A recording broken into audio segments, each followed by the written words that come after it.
Hey guys, welcome back to my channel. I'm so glad you're here. In this video, as the title suggests, color wheel will be choosing my next reads. Here, you can't actually see it, but here on my laptop, I will open a color wheel. I'll screen record it so you'll see what I got. I think in this video, I'm gonna read 2 books. So 2 times. I'm gonna spin the wheel first time now, and then the second time after I finish the first book. I think this is such a fun idea to pick your next read, so I'm excited. So now it's time to spin our wheel. So let's go.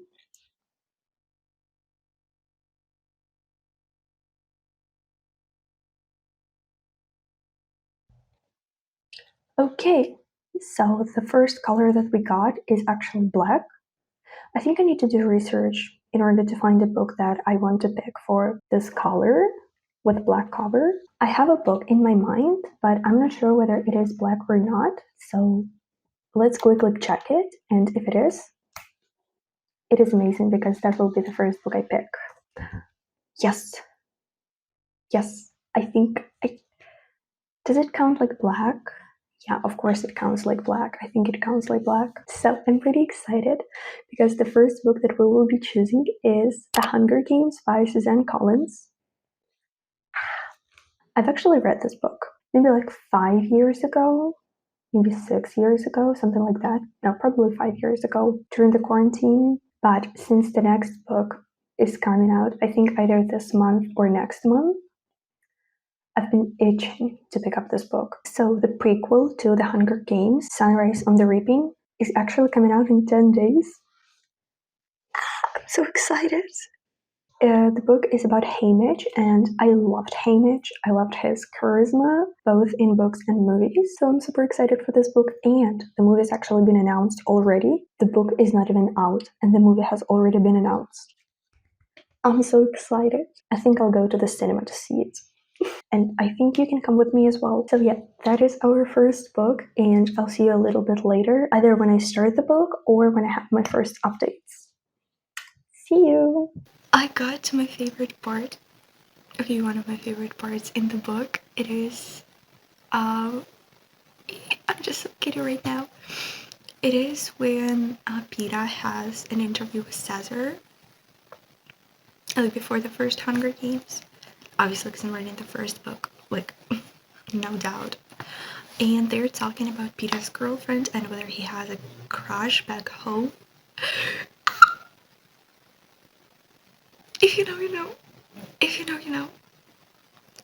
I feel like everyone has read this book by now, but I'm not gonna talk much about like what he says and what Caesar says and like all their conversation, because I mean it's not like spoiler, but I'm so kidding. I'm like blushing and kicking my feet. I mean, I'm not blushing. I'm red from my skincare because it's right before going to bed, so I did my skincare and I'm red from it.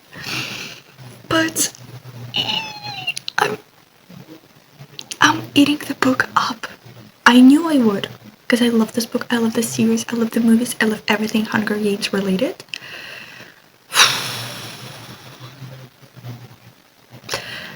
And I got to part 2. So chapter 10. I thought I would finish the previous chapter and go to bed, but now I don't want to go to bed. I want to continue reading. And I think I might. I know, because we're about to enter like Hunger Games. Some awful stuff's about to happen, and I don't think I'm ready to read about it, but also I want to read about that. Not like about that, but I just want to read. Like, I want to be in the story. So I think I actually might read one more chapter and then go to bed. And I'll see you tomorrow.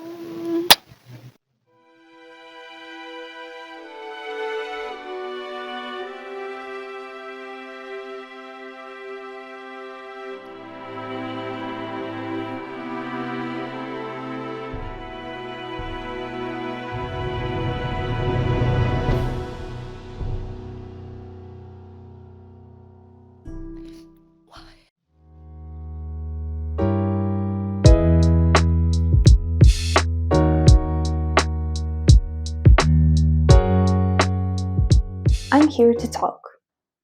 and to talk a lot because I thought today I'd just film a little quick reading update, but I ended up finishing The Hunger Games. Last scene you've seen me, I was in tears. I was sobbing because of chapter 18. If you know, you know. Like, I knew that was gonna happen. Of course I knew. Everyone knows who's read the book or watched the movies or both. And I didn't expect myself to sob.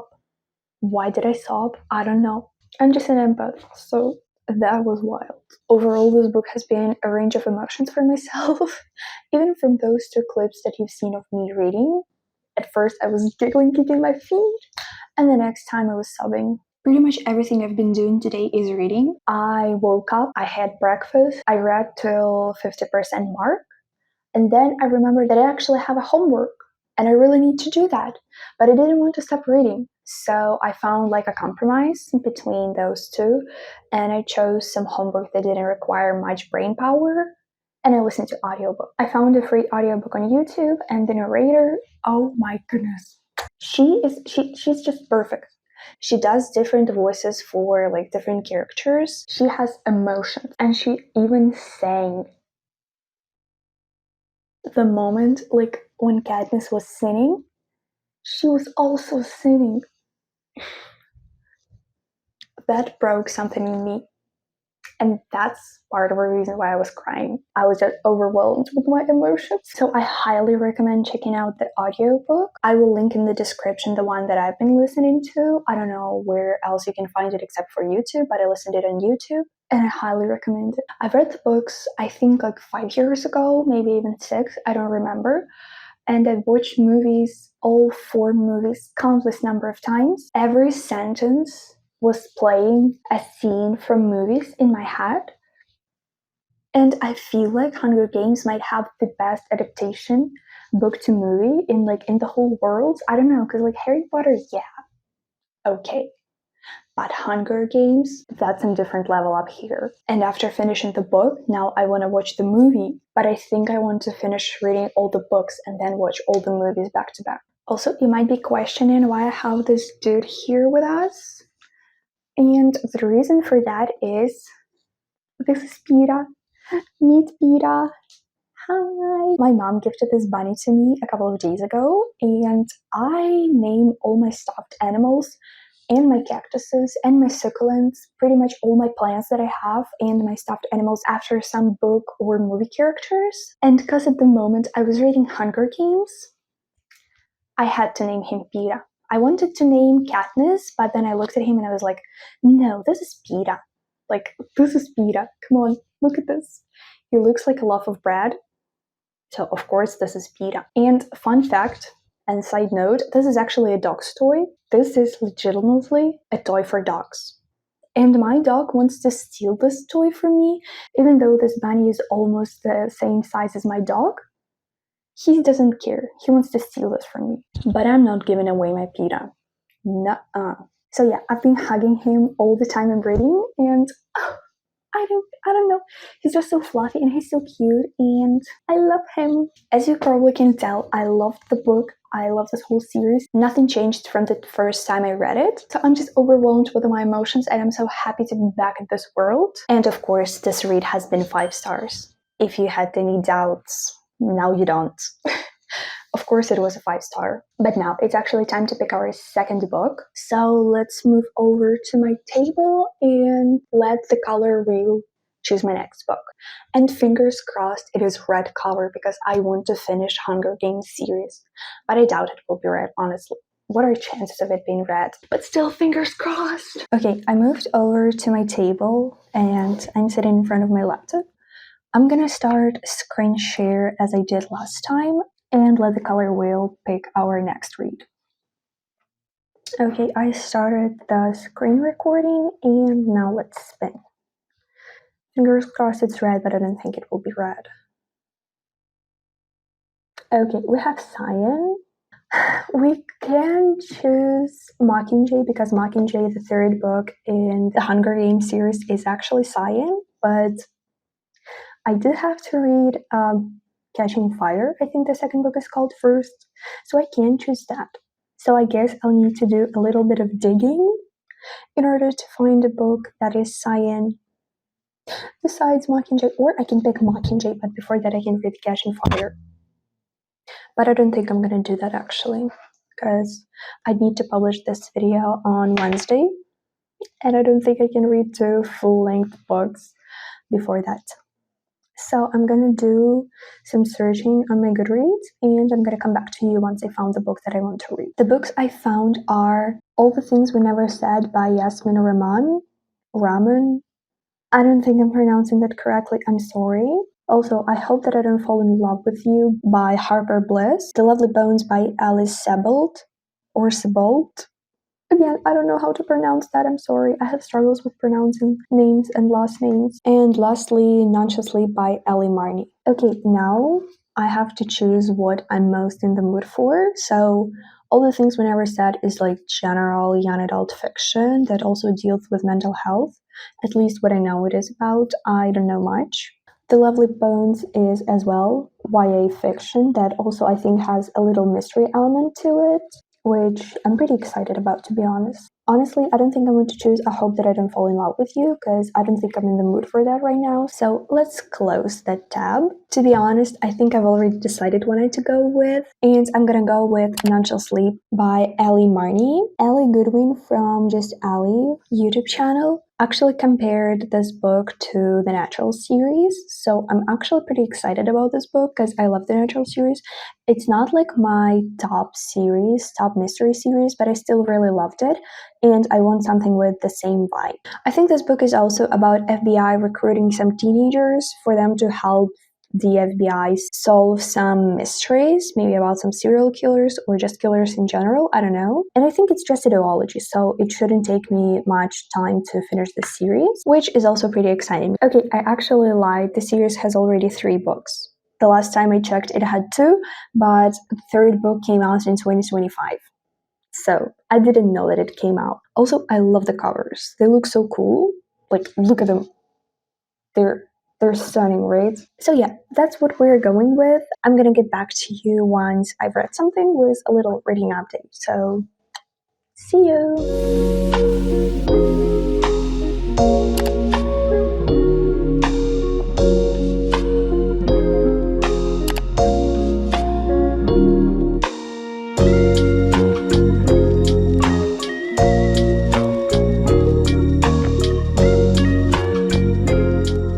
Hello, long time no see. I just got back from my cinematography courses. Yes, I left the house.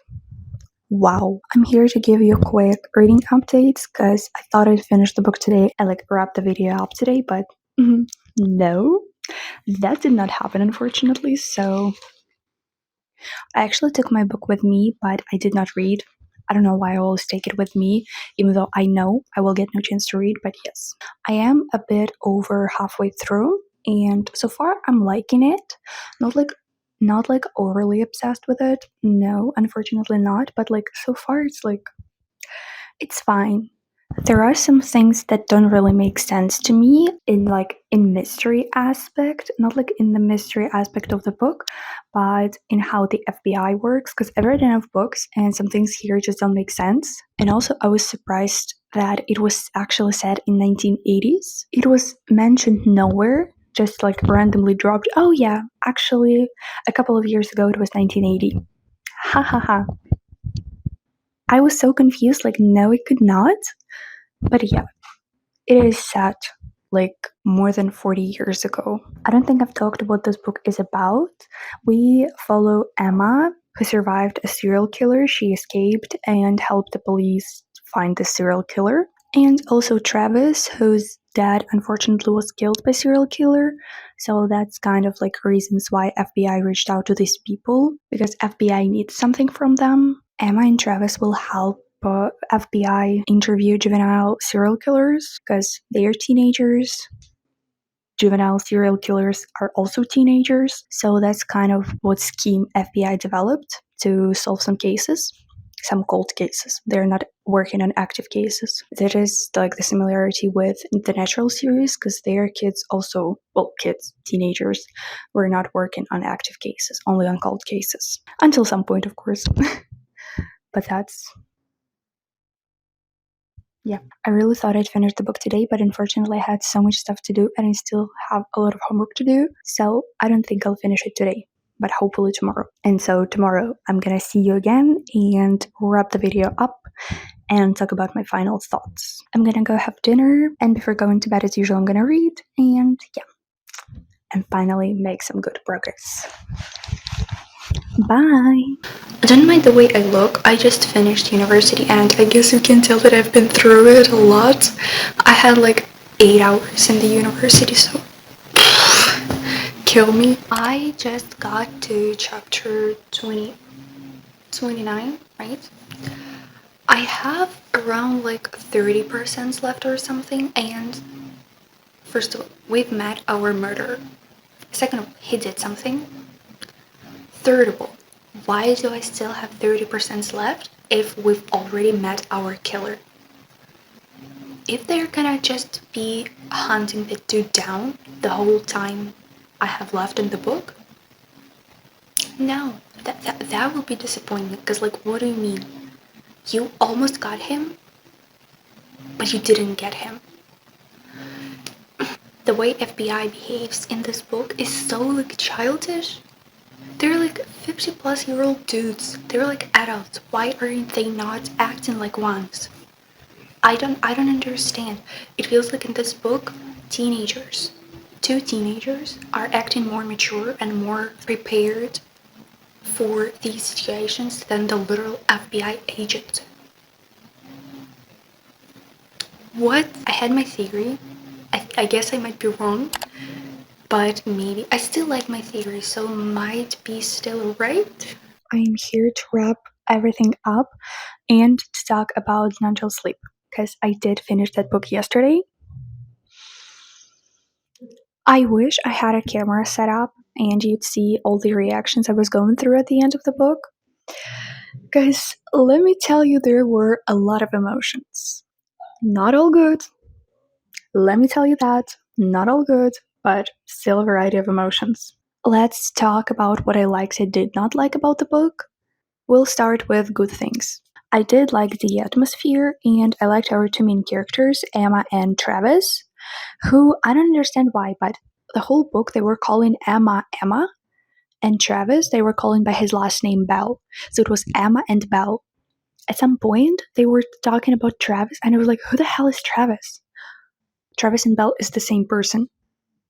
I liked how the investigation was going. It was kinda weird because the way Emma and Travis were invested as 18-year-olds, at some points it did get kind of weird, at least for me, because I feel like I've read a lot of books about FBI and how they work, and usually they don't let teenagers just wander around and mess things up. But here they did, sometimes not. Honestly, I feel like the only positive side for me in this book were really vibes and some characters. Not all the characters, but some of the characters. I liked how Simon was described, if you know, you know, because I feel like it was interesting.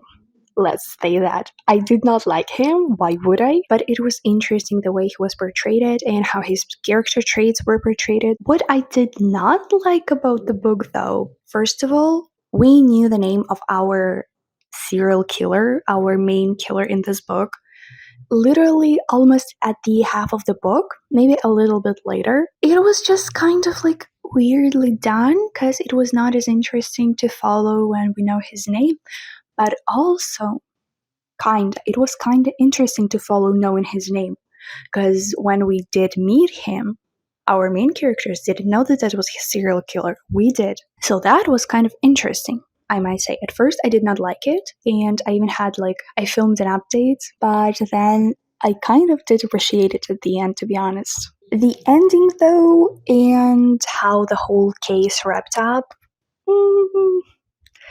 No, kind of lowered my rating. I gave the book 3 stars, by the way. It's neither good nor bad, but I wouldn't say that I absolutely enjoyed it. It's somewhere like, it's mid. I thought this book series would be like top tier, like The Naturals and A Good Girls Get Murdered, but no. I guess I'll still continue reading the series. Overall, it was good, and I see how many people might enjoy it. It was just personally not for me. The way everything turned out, not for me personally. But again, I can see how it can be a 5 star, 6 star series for a lot of people. Just personally, not for me. And that's where I'm gonna stop for today. I really hope you enjoyed the video, and if you did, don't forget to like and subscribe. I would really love to see you here again. Thank you so much for watching this video. I'm gonna let you go, and I'll see you in my next video. Bye!